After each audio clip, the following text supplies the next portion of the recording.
I'm Rav Zephaniyah. Welcome to the third part in our series on understanding the Bible.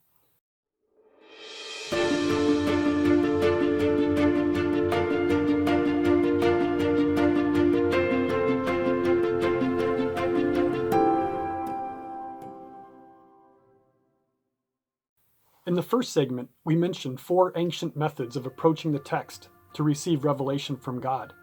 And we noted that it's not enough for a person just to read the word. They need to be committed to hearing it and putting it into practice.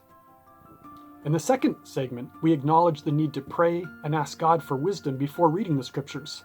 We also noted that asking key questions about what you're reading is really how you'll begin pulling information from the text to apply to your life.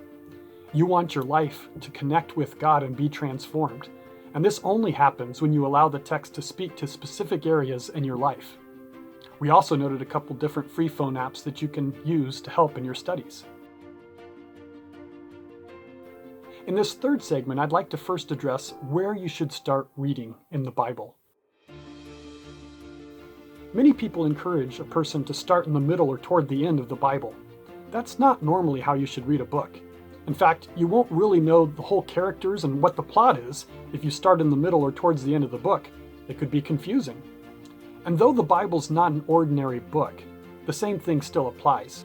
In fact, the Bible really is a collection of many different books, penned by over 40 different authors, all inspired by the Holy Spirit over the course of 1,500 years. And they all agree on the message and how you can have a relationship with the Creator of the universe. That's pretty amazing when you think about it. Remember the joke I made in the first segment where there are 2 Jews, there are 3 opinions? Well, it's true. And yet 40 different authors from different social backgrounds and customs all agree. There are priests, there are kings, there are shepherds, there are servants that are writing and penning the Bible, and they all agree on the message because the Holy Spirit is one. Though the Bible is not an ordinary book, you should start in the beginning. In fact, Genesis, the first book of the Bible, in Hebrew is called Bereshit, in the beginning. That's the place to start, right where the story begins. And this is no ordinary story.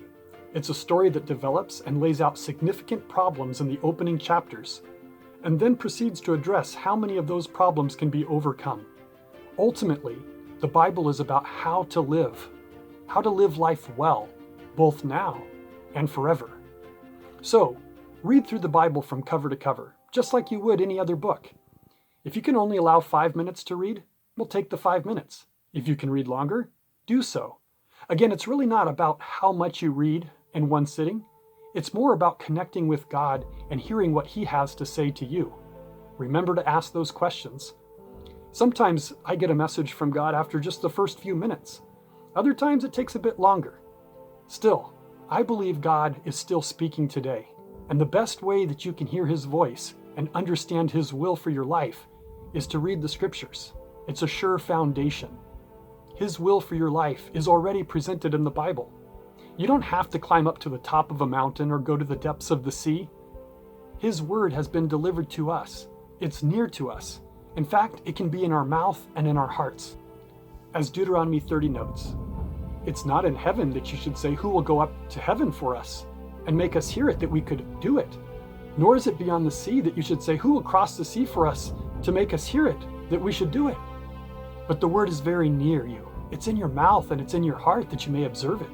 See, I've set before you today life and prosperity, death and adversity, and that I command you today to love Yah, your God, to walk in His ways, to keep His commandments, His statutes, His judgments, that you may live and multiply. And Yah, your God, will bless you in the land where you're entering to possess. God desires to grant us life. He wants us to enjoy life to the fullest. He made us, and He knows what's best for us. As we learn to read His word and apply it, we know that we will find great blessing and life with Him forever. As we delight ourselves in Yah, He will give us the desires of our heart.